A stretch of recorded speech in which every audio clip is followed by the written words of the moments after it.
My brain chemistry changed when I saved my first $10,000, and let me tell you why. Hitting 5 figures in my bank account was a game changer. Suddenly, unexpected expenses weren't a source of panic. I had the cushion to handle them without stress. But more than that, I understood the discipline it took to save my first $10,000 in my savings account. And that built my confidence like no other. Having that safety net also changed how I valued my time. I no longer felt trapped in situations just for the paycheck because I had the freedom to make choices based on what truly mattered to me. In this video, I'm going to break down why having $10,000 in the bank isn't just about security. It's a game changer for your entire financial mindset. I'll explain how it actually saves you money in the long run. I'll talk about the unexpected ways it boosts your confidence and how it shifts your mindset from just saving to real wealth building. Plus, I'll talk about how it changed the way I value my time and make financial decisions, along with a few other key lessons that could help you reach this milestone faster. At the end of the day, money doesn't buy happiness, it buys peace of mind. Speaking of which, around 56% of Americans cannot afford a $1,000 emergency. With $10,000 in the bank, most problems that might come up unexpectedly are solvable. From health bills to a car breaking down, to having to repair things around the house, or potentially even getting laid off, whatever arises won't put you into debt. With $10,000 in the bank, we also finally start to feel in control of our finances. We no longer have to scramble if we don't get paid for whatever reason. More importantly, we can shift from survival mode, from living paycheck to paycheck, to actual growth mode, where we start to focus on bigger goals. When the unexpected happens, we have options.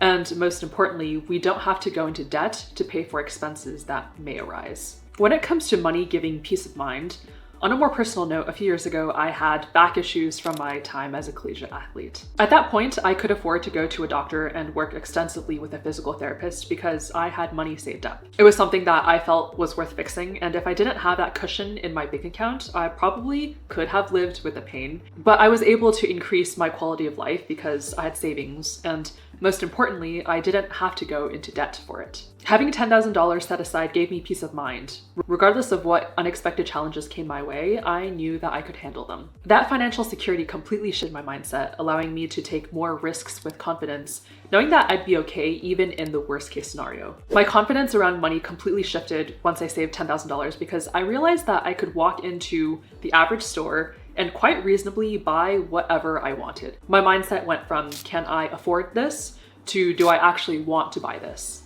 And honestly, I felt so much power knowing I could walk into a department store and buy like a pair of $900 shoes if I really wanted to. That being said, I never did because I didn't actually want to. That's primarily because achieving a milestone of saving $10,000 also teaches us exactly how much every dollar is worth. If we spend 5 hours working and we get paid $20 an hour, our first thought might be that we are taking home $100 for those 5 hours we worked. But after taxes, realistically, we're probably only taking home around like $75, depending on in which state we live. This effectively means that our take-home income rate is really like $15 an hour, which makes $100 worth 7 hours of our time, not 5 hours of our time. With that in mind, it takes a lot of hours to save $10,000. And when we hit that milestone, we know the discipline and life changes, however subtle, and also the effort it takes to achieve this goal. One of the most life-changing ways to use $10,000 is to clear debt, especially high interest debt like credit cards,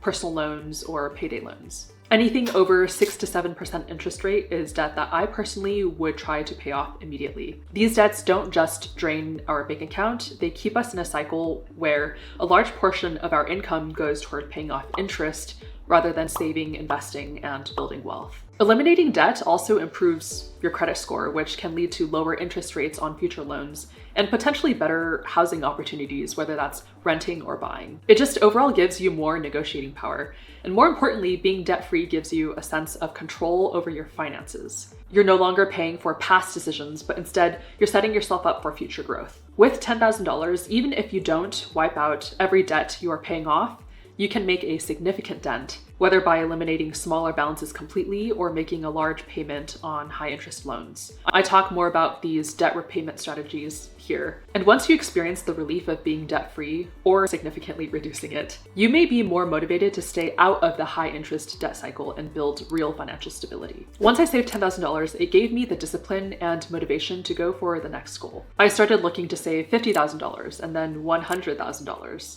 That first $10,000 is like a proof of concept that we can achieve our financial goals. And once you hit one, the next one feels very much within reach. With a $10,000 safety net, you gain the flexibility to take risks without feeling like failure will set you back. You can change careers or start a business or pursue a passion project. Also, instead of focusing on solely aggressively saving money, you can start investing and let your money work for you. This financial cushion opens doors to opportunities that help you generate income in ways that aren't directly tied to your time. And that ultimately creates more financial independence. When I had $10,000 in the bank account, I stopped trading my time for money at any cost. When I first started working my 9-to-5 job, I also tutored for a couple of years to build up my savings. After building the safety net to the point that I knew I could afford almost any unexpected expense, I was more selective with how I sold my time. I knew that if I could cover most financial emergencies, my rest time was more important to me. And with this additional time, I started to think about how I could get out of the mode of trading my time for money. When we trade our time for money, our income is limited based on how many hours we have in the day. So I spent my time thinking about building things where my financial outcome is not dependent on time. I thought about different side businesses that I could work on that might generate passive income, or career skills that I could build. That's ultimately how I finally started this YouTube channel, and then eventually why I bought my first business. Once you shift your thinking away from trading time for money, you may find that your hourly rate will significantly increase as well. Is it worth your physical and emotional energy to spend 1 hour doing whatever you're getting paid to do? If it's not worth it, then you may feel empowered to ask for a raise.